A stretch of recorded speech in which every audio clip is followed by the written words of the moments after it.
السلام عليكم ورحمة الله وبركاته. بسم الله الرحمن الرحيم. الحمد لله رب العالمين، وصلوات ربي وسلامه على النبي الأمين نبينا محمد وعلى آله وصحبه أجمعين. أما بعد. যাবতীয় প্রশংসা ও গুণগান, হামদ এবং তারিফ সেই মহান অধিপতি আল্লাহ সুবহানাহু ওয়া তাআলার নিমিত্তে পেশ করছি, যিনি আমাদেরকে সাপ্তাহিক তাওহীদ ক্লাসে উপস্থিত হওয়ার তৌফিক দান করেছেন। এই জন্য আমরা রব্বুল আলামিনের দরবারে শুকরিয়া জ্ঞাপন করি, সকলেই পড়ি আলহামদুলিল্লাহ।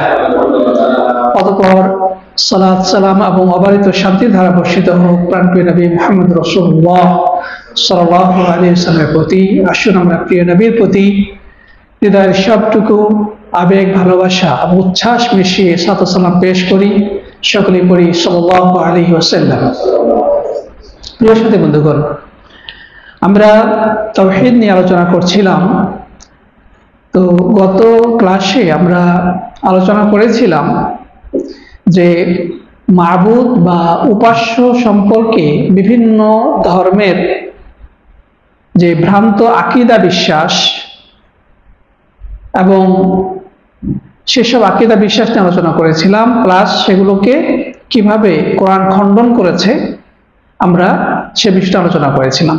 তো আমরা সেই আলোচনায় যারা জেনেছি যে পৃথিবীতে প্রত্যেকটি ধর্মই তাদের যে ধর্মীয় আচার মহান স্রষ্টা আল্লাহ সুবহানাহু ওয়া তাআলাকে বাদ দিয়ে বিভিন্ন মাখলুকের ইবাদত করার ব্যাপারে একটা কারণ রয়েছে।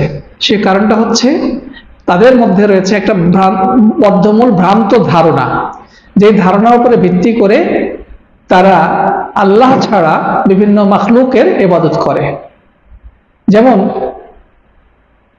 আরবের মুশরিকরা মূর্তি পূজা করত, বা বর্তমান যুগেও যারা মূর্তি পূজা করে তাদের যেই ধারণাটা রয়েছে বা যেই ভ্রান্ত ধারণার উপরে তারা প্রতিষ্ঠিত রয়েছে সেটা হলো যে এই সকল দেবদেবী মূর্তি বা প্রতিমা এগুলো ভগবানের এক একটা রূপ। যদি এগুলোকে সন্তুষ্ট করা যায় তাহলে তারা ভগবানকে সন্তুষ্ট করতে পারবে। মানে ওই ঈশ্বর বা ভগবান তাকে রাজি খুশি করার জন্যে মূলত তারা এই সকল মূর্তি, প্রতিকৃতি বা বিভিন্ন দেবদেবীর পূজা করে থাকে। যদিও তারা বিশ্বাস করে না যে এই যে মূর্তি বা এই যে দেবদেবী এরা তাদেরকে সৃষ্টি করেছে, এটা কিন্তু তারাও বিশ্বাস করে না। তারা বিশ্বাস করে যে স্রষ্টা কিন্তু উপরওয়ালা, ভগবান, ঈশ্বর বা গড। কিন্তু তারা মনে করে যে এই সমস্ত মূর্তিগুলোকে যদি খুশি করা যায় তাহলে সেই ভগবান খুশি হবে। প্রিয় বন্ধুগণ, আরবের মুশরিকরা এই বিশ্বাসটাই ছিল। তাদের এই উদ্দেশ্যকে রব্বুল আলামিন কোরআনের মধ্যে উল্লেখ করেছেন। আল্লাহ তাআলা বলেছেন, ওয়া মা না'বুদুহুম ইল্লা লিইকাররিবুনা ইলাল্লাহি যুলফা। যে তারা বলে, আরবের মুশরিকরা বলে যে আমরা তো মূর্তি পূজা করি এই জন্যে যে এরা আল্লাহর নৈকট্য অর্জনের ক্ষেত্রে আমাদেরকে সাহায্য করবে, বা আল্লাহর নৈকট্য অর্জনের ক্ষেত্রে এরা সহায়ক ভূমিকা পালন করবে। অর্থাৎ আল্লাহ তাআলারই আমরা নৈকট্য চাই, কিন্তু এরা হচ্ছে মাধ্যম, এরা হচ্ছে ওসিলা। এদেরকে যদি আমরা রাজি খুশি রাখতে পারি, এদের সন্তুষ্টি অর্জন করতে পারি, তাহলে এরা আল্লাহর কাছে আমাদেরকে পৌঁছে দিতে সাহায্য করবে, বা আল্লাহর কাছে আমাদের পক্ষে সুপারিশ করবে, বা আল্লাহ রাব্বুল আলামিনকে পাওয়ার ক্ষেত্রে এরা হচ্ছে মিডিয়া বা মাধ্যম। এই উদ্দেশ্যে তারা কিন্তু এই সকল মূর্তির বা দেবদেবীর পূজা অর্চনা করত। তারপরে খ্রিস্টানদের বিষয়টা আমরা জেনেছি যে খ্রিস্টানরা তারা তিনটা গডে বিশ্বাস করে। একটা হচ্ছে ঈসা আলাইহিস সালাম, যাকে তারা বলে যিশু খ্রিস্ট। আরেকটি হচ্ছে ঈসা আলাইহিস সালামের মা মারিয়াম আলাইহিস সালাতু ওয়াস সালাম, যাকে তারা বলে মা মেরি। এবং আরেকটি হচ্ছে আর রূহুল কুদুস বা হোলি সোল বা পবিত্র আত্মা। এই তিনটার সমন্বয়ে তারা পূজা অর্চনা করে। তারা মনে করে তিনটাই হচ্ছে তাদের গড, যেটা সংক্ষিপ্ত নাম হচ্ছে ট্রিনিটি বা ত্রিত্ববাদ। তারা মনে করে যে আল্লাহর সন্তান হচ্ছে ঈসা আলাইহিস সালাম, নাউজুবিল্লাহি মিন যালিক। অতএব এই ঈসার পূজা করলে, ঈসাকে ঈশ্বর বা গড মনে করে তাকে যদি খুশি করা যায়, তাহলে যিনি পবিত্র আত্মা রয়েছেন তিনি খুশি হবেন। আবার কিছু মানুষ আছে যারা ফেরেশতাদেরকে আল্লাহর কন্যা মনে করে, যার কারণে তারা ফেরেশতাদের পূজা অর্চনা করে। কিন্তু রব্বুল আলামিন তাদের জবাব দিয়েছেন যে লাম ইয়ালিদ ওয়া লাম ইউলাদ ওয়া লাম ইয়াকুল লাহু কুফুয়ান আহাদ। আল্লাহ তাআলা তো কাউকে জন্ম দেন নাই, তিনি নিজে অন্য থেকে জন্মগ্রহণ করেননি, এবং আল্লাহর সমকক্ষ আর কেউ নাই। আল্লাহ তাআলা আরো বলেছেন যে আল্লাহ তাআলার কোনো সন্তান নাই, কোনো স্ত্রী পরিবার নাই। প্রিয় ভাইরা আমার, এভাবে রব্বুল আলামিন তাদের জবাব দিয়েছেন। যারা চন্দ্র সূর্যের পূজা করে তারাও বিশ্বাস করে যে চন্দ্রের এবং সূর্যের বিশাল প্রভাব রয়েছে এই বিশ্বটাই। এই বিশ্ব পরিচালনার ক্ষেত্রে বা এই বিশ্ব টিকে থাকার ক্ষেত্রে চন্দ্র এবং সূর্যের বিশাল প্রভাব রয়েছে, যার কারণে তারা কি করে, এগুলার পূজা অর্চনা করে থাকে। কিন্তু আল্লাহ সুবহানাহু ওয়া তাআলা কোরআনের মধ্যে বলে দিয়েছেন যে ওমিন আয়াতিহিল লাইলু ওয়ান নাহার ওয়াশ শামসু ওয়াল কমর ফালা তাসজুদু লিশ-শামসি, যে আল্লাহর সৃষ্টি নিদর্শন হচ্ছে এই সময় রাত, দিন, চন্দ্র, সূর্য। এগুলো আল্লাহর সৃষ্টি জগতে অন্তর্ভুক্ত। তোমরা এগুলোর পূজা অর্চনা করো না, এগুলোকে তোমরা সেজদা দিও না, বরং সেজদা দাও সেই মহান সত্তাকে যিনি এই সব কিছুকে সৃষ্টি করেছেন। আল্লাহ তাআলা তাদের জবাব দিয়েছেন। যারা আগুনের পূজা করে, যাদেরকে বলা হয় অগ্নি পূজক, তাদের মধ্যে একটা ভ্রান্ত ধারণা বদ্ধমূল রয়েছে যে আগুনের বিশাল ক্ষমতা রয়েছে, যার কারণে তারা এই আগুনকে উপাস্য বানিয়ে ছেড়েছে বা তাদেরকে গড বানিয়ে ছেড়েছে।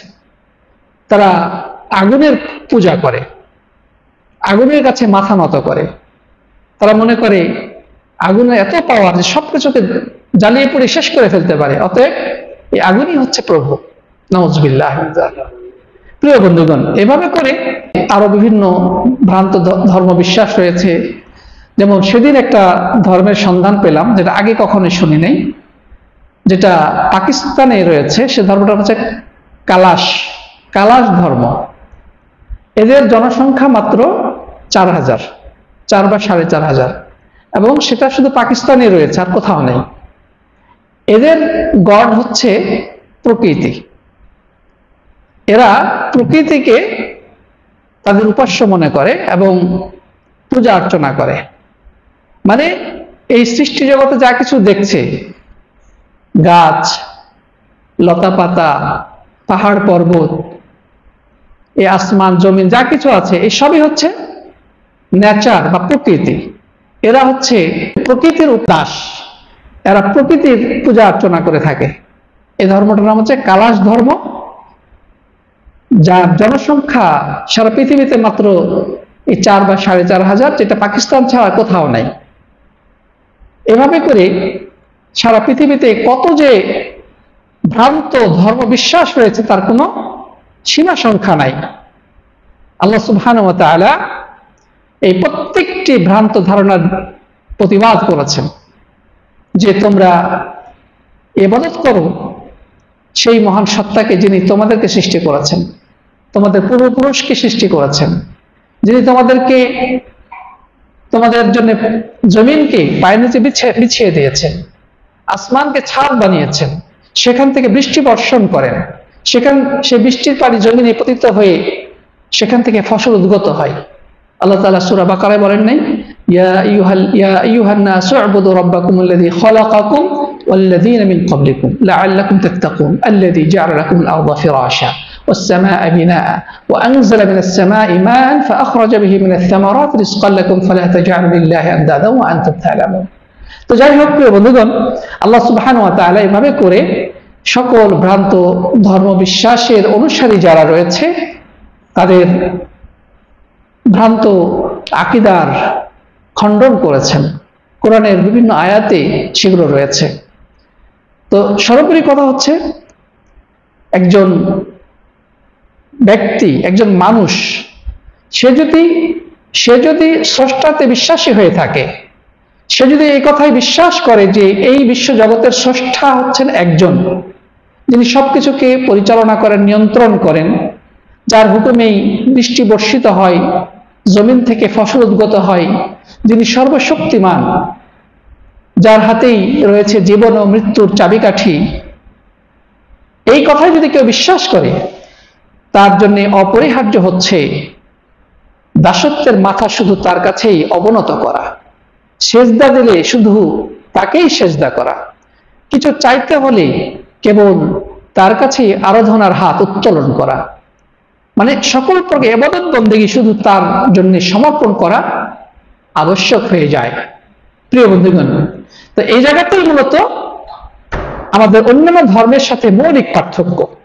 আমরা এর আগে বলেছিলাম যে অন্য সব ধর্মই একজন গডে বিশ্বাস করে, সকল ধর্মের মধ্যে গডের প্রতি বা ঈশ্বরের প্রতি বিশ্বাস রয়েছে। কেউ গড বলে, কেউ ভগবান বলে, কেউ ঈশ্বর বলে, আরো বিভিন্ন নামে তারা সেই স্রষ্টাকে ডেকে থাকে। কিন্তু আমাদের মাঝে এবং ওই সকল ধর্মাবলম্বীদের মাঝে মৌলিক যে পার্থক্য, সেটি হচ্ছে মুসলিম কেবলমাত্র সেই মহান স্রষ্টারই ইবাদত বন্দেগী করে, যিনি সবকিছুর স্রষ্টা, মহান পরিচালক, নিয়ন্ত্রক, সমস্ত কর্তৃত্ব যার হাতে রয়েছে। ইবাদত বন্দেগী, আরাধনা, দোয়া, প্রার্থনা সবকিছু তার জন্য নিবেদন করে থাকে। এটার নামই হচ্ছে তাওহীদ, এটির নামই হচ্ছে একত্ববাদ। বুঝা গেছে কিনা? তাহলে অন্যান্য সকল ধর্মের সাথে ইসলামের যে মেন পার্থক্য বা যেটা হচ্ছে মতবিরোধের মূল পয়েন্ট, সেটি হচ্ছে আল্লাহ সুবহানাহু ওয়া তাআলার একত্বের বিশ্বাস। প্রিয় ভাইরা আমার, তো এখন কথা হচ্ছে, এই যে আল্লাহ তাআলাকে এক বলে বিশ্বাস করা, এই জিনিসটা আমাদের মাঝে, তাদের মাঝে পার্থক্য সূচনা করে দেয় যে ইবাদত বন্দেগী করবো আমরা আল্লাহর, শুধুমাত্র আল্লাহ তাআলার। এই জিনিসটা বোঝানোর জন্যই আল্লাহ রাব্বুল আলামিন যুগে যুগে অসংখ্য নবী রাসূল প্রেরণ করেছিলেন। আমরা কয়েকটি বিষয় দেখি যে আল্লাহ সুবহানাহু ওয়া তাআলা এই যে ইবাদত করতে হলে শুধু আল্লাহর ইবাদত করতে হবে, আর কোনো কিছু ইবাদত করা যাবে না, এই মর্মে তিনি কোরআনের মধ্যে এর গুরুত্ব এবং প্রয়োজনীয়তা সম্পর্কে কোরআনে কি বলেছেন। প্রিয় ভাইয়েরা আমার, প্রথম কথা হচ্ছে যে আল্লাহ তাআলা যুগে যুগে অসংখ্য নবী এবং রাসূল মানব জাতির কাছে প্রেরণ করেছেন, ঠিক না? ঠিক, যুগে যুগে আল্লাহ তাআলা অনেক নবী রাসূল প্রেরণ করেছেন। সমস্ত নবী এবং রাসূলদের মূল যে আহ্বান ছিল তাদের জাতির কাছে, মূল যে দাওয়াতি মিশন ছিল, সেটি কি? তাওহীদের দিকে ডাকা, আল্লাহর একত্ববাদের দিকে ডাকা। অর্থাৎ এই কথাটাই মানুষের কাছে পৌঁছে দেওয়া যে ইবাদত যদি করতে হয় শুধু আল্লাহর ইবাদত করবে, আর কারো ইবাদত করা যাবে না। এই কথা রব্বুল আলামিন কোরআনের মধ্যে বলেছেন যে ওয়ালাকাদ বাআসনা ফি কুল্লি উম্মাতির রাসূলা আন ইবুদুল্লাহ ওয়াজতানিবুত তাগুত, যে আমি প্রত্যেক জাতির কাছে এই মর্মে রাসূল প্রেরণ করেছি যে তারা যেন শুধুমাত্র আমার ইবাদত করে, মানে আমার তাওহীদ একত্ববাদের বাস্তবায়ন ঘটায় এবং তাগুত থেকে নিজেদেরকে দূরে রাখে। তাগুত কি? আল্লাহ ছাড়া অন্য যা কিছু ইবাদত করা হয় সেটাই হচ্ছে তাগুত। তাহলে এই বিষয়টা মানুষের হৃদয় পটে বদ্ধমূল করার জন্যেই, মানুষের কাছে এই আহ্বানটা পৌঁছে দেওয়ার জন্যেই এত এত নবী রাসূল দুনিয়ার বুকে আগমন করেছে। প্রিয় বন্ধুগণ, এরপরে যদি আমরা দেখি যে প্রত্যেক নবী যেমন নূহ, হুদ, সালেহ, শুআয়ব, ঈসা, মূসা, এভাবে করে যত নবী রাসূল দুনিয়ার বুকে এসেছেন, তাদের সকলের দাওয়াত যেটা ছিল সেটা হচ্ছে ইয়া কওমি ইবুদুল্লাহ মা লাকুম মিন ইলাহিন গায়রুহু, যে হে আমার কওম, হে আমার জাতি, হে আমার সম্প্রদায়, তোমরা শুধুমাত্র আল্লাহর ইবাদত করো, আল্লাহর দাসত্ব করো, তিনি ছাড়া তোমাদের উপাস্য বা ইবাদত পাওয়ার যোগ্য আর কেউ নাই। এই প্রত্যেক নবী রাসূলের দাওয়াতের মূল বক্তব্য এটা ছিল, আদম আলাইহিস সালাম থেকে শুরু করে নিয়ে আমাদের শেষ নবী মুহাম্মদ সাল্লাল্লাহু আলাইহি সাল্লাম পর্যন্ত।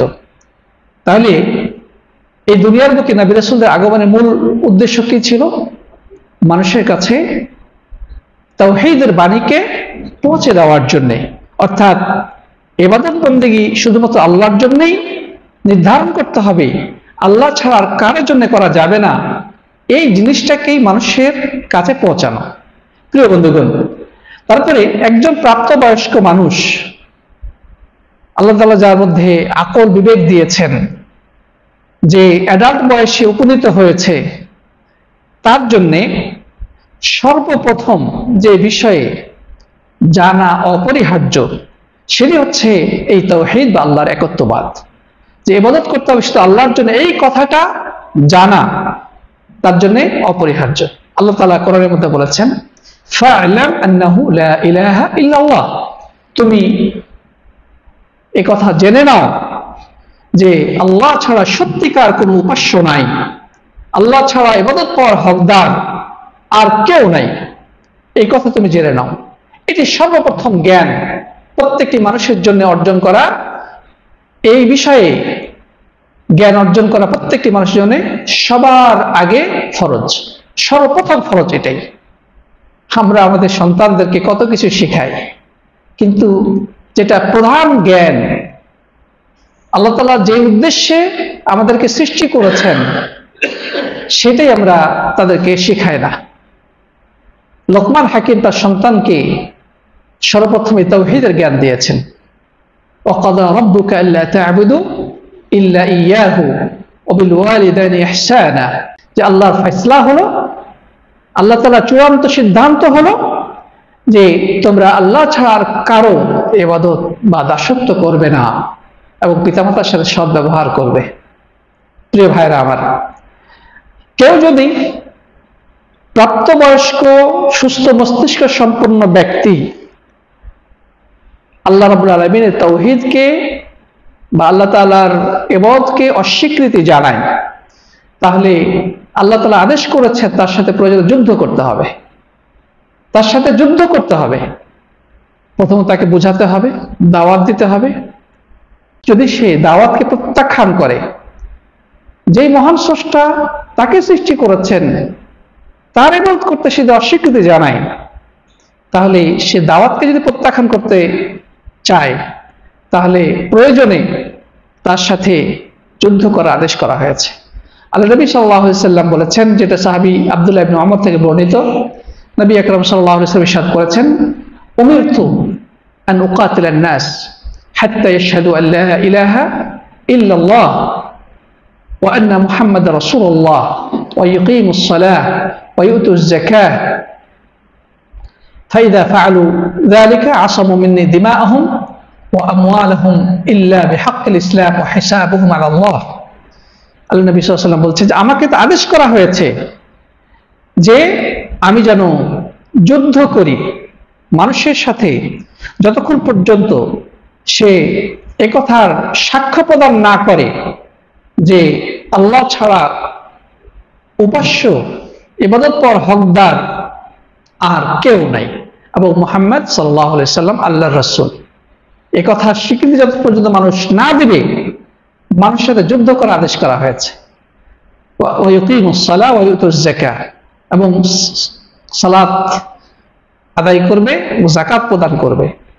যদি এই বশ্যতা স্বীকার না করে, আমাকে আদেশ করা হয়েছে প্রয়োজন তাদের সাথে আমি যুদ্ধ করব।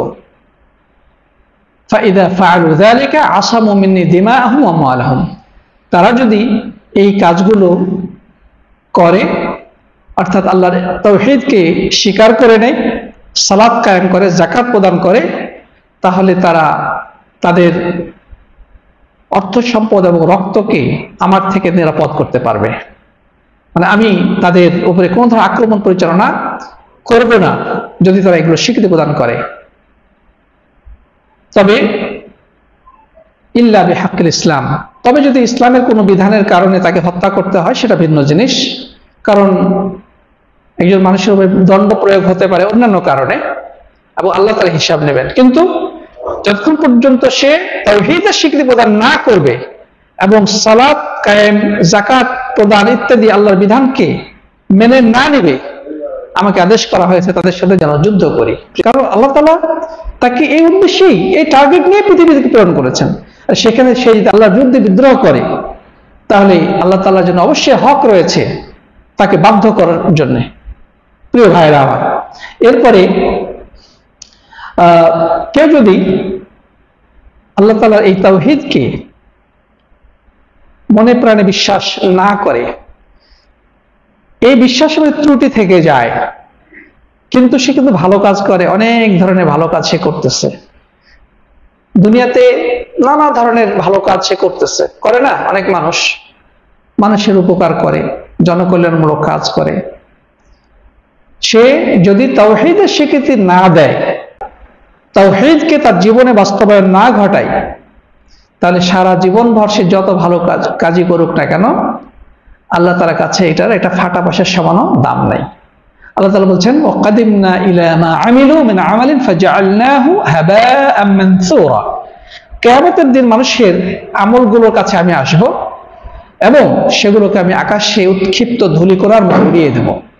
কেউ সারা জিন্দেগি ভর অনেক ভালো ভালো কাজ করলো, জনকল্যাণমূলক কাজ করলো, অথবা ধরেন নামাজ রোজা করলো, কিন্তু তাওহীদের মধ্যে ত্রুটি থেকে গিয়েছে। এই নামাজ রোজা বা অন্যান্য সৎকর্ম যা কিছু সে করেছে, আল্লাহ তাআলা সেগুলো অকেজো করে দিবেন, নিষ্ফল করে দেবেন, বাতিল বলে ঘোষণা করবেন। প্রিয় বন্ধুগণ, আর আল্লাহর সাথে যদি অন্যকে কেউ শিরক করে, রব্বুল আলামিনের ইবাদতের সাথে কোন মাখলুক এসে শিরক করেছে, যেমন একজন মুসলিম, নামকে অস্তে মুসলিম, মানে সে মুখে কালেমা পড়ে, লা ইলাহা ইল্লাল্লাহ পড়ে, কিন্তু ইবাদতের মধ্যে কোন কবরে শায়িত ওলিয়া উলিয়াকে শরীক করেছে, ওলিয়া উলিয়াকে সে ওসিলা মনে করেছে আল্লাহকে পাওয়ার জন্য, তাহলে সে কিন্তু মুশরিক। আমরা এই বিষয়ে গতকালকে আলোচনা করেছিলাম যে ওসিলা বলতে কি বোঝায়। কোন মৃত ব্যক্তিকে আল্লাহর নৈকট্য পাওয়ার জন্য মাধ্যম মনে করা যাবে কিনা, কোন মাখলুককে আল্লাহর নৈকট্য লাভের জন্য মাধ্যম মনে করা যাবে কিনা, কোন জিনকে, কোন ফেরেশতাকে, কোন নবী রাসূলকে, কোন ওলিয়া উলিয়াকে আল্লাহর নৈকট্য হাসিলের জন্য ওসিলা মনে করা যাবে কিনা, এটা নিয়ে আমরা গত ক্লাসে সবিস্তারে আলোচনা করেছি। তো কেউ যদি এই শিরকে লিপ্ত হয়, আল্লাহ তাআলা বলছেন, ইন্নাল্লাহা লা ইয়াগফিরু আন ইউশরাকা বিহি ওয়া ইয়াগফিরু মা দুনা যালিকা লিমান ইয়াশা, যে আল্লাহ তাআলা ক্ষমা করবেন না আল্লাহর সাথে শিরক করাকে। মানে ইবাদতটা কেউ যদি আল্লাহ ছাড়া কোনো মাখলুকের উদ্দেশ্যে সমর্পণ করে, দোয়া করার কথা আল্লাহর কাছে, কেউ যদি কোনো গায়রুল্লাহর কাছে সন্তান চাওয়ার জন্য দোয়া করে, কোনো পীর সাহেবের কাছে বিপদ থেকে মুক্তির জন্য প্রার্থনা জানায়, অথবা কোনো জিনকে খুশি করার জন্য পশু জবাই করে, অথবা কেউ যদি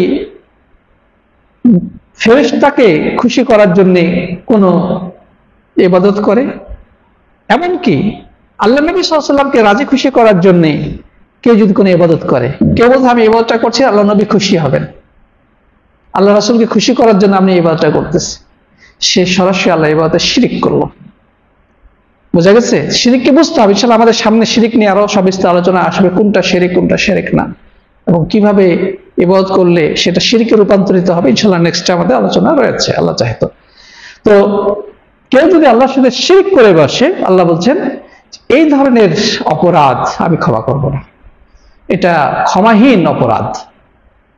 এছাড়া মানুষের জীবনে যত ধরনের পাপ কর্ম হতে পারে, যাকে ইচ্ছা মাফ করে দিতে পারে, এটা আল্লাহর ইচ্ছা। প্রিয় ভাইয়েরা আমার, তাহলে এই আয়াত থেকে আমরা জানতে পারলাম যে আল্লাহ তাআলা ইবাদত করতে হবে এবং তার সাথে অন্য কাউকে শরীক করা যাবে না। এই ক্ষেত্রে কোনো আপোষ চলবে না, সামান্যতম কোনো আপোষ চলবে না। যদি এই ক্ষেত্রে ত্রুটি থেকে যায় তাহলে জিন্দেগি বরবাদ। আখিরাতে অপেক্ষা করছে ভয়াবহ জাহান্নামের আগুন, যে আগুন থেকে কোনোদিনই সে বের হতে পারবে না যদি সে শিরকের উপরে লিপ্ত থাকা অবস্থায় মারা যায়। কোনোদিনই সে জান্নাতে প্রবেশ করতে পারবে না যদি সে এই অবস্থায় মৃত্যুবরণ করে। প্রিয় ভাইরা আমার, অতএব আজকের আলোচনা থেকে আমরা যে জিনিসটি উপলব্ধি করতে পারলাম যে আল্লাহ তাআলার তাওহীদ সম্পর্কে, বিশেষ করে তাওহীদুল উলুহিয়া বা আল্লাহ তাআলার ইবাদত সম্পর্কে আমাদের পর্যাপ্ত জ্ঞান অর্জন করা জরুরি। এটা কতটুকু প্রয়োজন, কতটুকু গুরুত্ব, নবী রাসূলদের কাজ কি ছিল, প্রধানত আসমানি কিতাবগুলো কেন নাজিল হয়েছে, একজন প্রাপ্তবয়স্ক মানুষের জন্য কোন বিষয়ে জ্ঞান অর্জন করা সবচেয়ে সবার আগে অপরিহার্য, কোন অপরাধ করলে আল্লাহ তাআলা তাকে ক্ষমা করবেন না বলে ঘোষণা দিয়েছেন, কোন অপরাধ করলে চিরকালীন জাহান্নাম অবধারিত হয়ে যায় এবং জান্নাত থেকে সে চিরস্থায়ীভাবে বঞ্চিত হবে, এই বিষয়গুলো সম্পর্কে অবশ্যই অবশ্যই জ্ঞান অর্জন করা অপরিহার্য। এটা কোনো সাধারণ বিষয় নয়, বরং আলেমগণ বলেছেন যে এর থেকে বড় জ্ঞান, মানে এর থেকে বড় এবং প্রয়োজনীয় জ্ঞান পৃথিবীতে আর কিছু নাই। নবী রাসূলগণ যুগে যুগে তাদের জাতিকে এই বিষয়ে দাওয়াত দিয়েছেন, প্রধান দাওয়াত ছিল এটাই, যেটা আমরা আলোচনা থেকে জানতে পেরেছি। আল্লাহ রাব্বুল আলামিন আমাদের সবাইকে এই তাওহীদুল উলুহিয়া বা আল্লাহ তাআলার নিরঙ্কুশভাবে আল্লাহ তাআলার ইবাদত করার মর্যাদা, মাহাত্ম্য এবং এর আবশ্যকতা সম্পর্কে আরো বেশি জ্ঞান অর্জন করার এবং আরো বেশি সচেতন হওয়ার তৌফিক দান করুন, আল্লাহুম্মা আমিন। আল্লাহ তাআলা আমাদেরকে সব ধরনের শিরকি কর্মকাণ্ড থেকে, অজ্ঞতাপূর্ণ কর্মকাণ্ড থেকে হেফাজত করুন, পড়ি আল্লাহুম্মা আমিন। হাযা ওয়া সাল্লাল্লাহু আলা নবিয়িনা মুহাম্মদ ওয়া আলা আলিহি ওয়া সাহবিহি আজমাইন। জাযাকুমুল্লাহু খাইরান। আসসালামু আলাইকুম ওয়া রাহমাতুল্লাহি ওয়া বারাকাতুহু।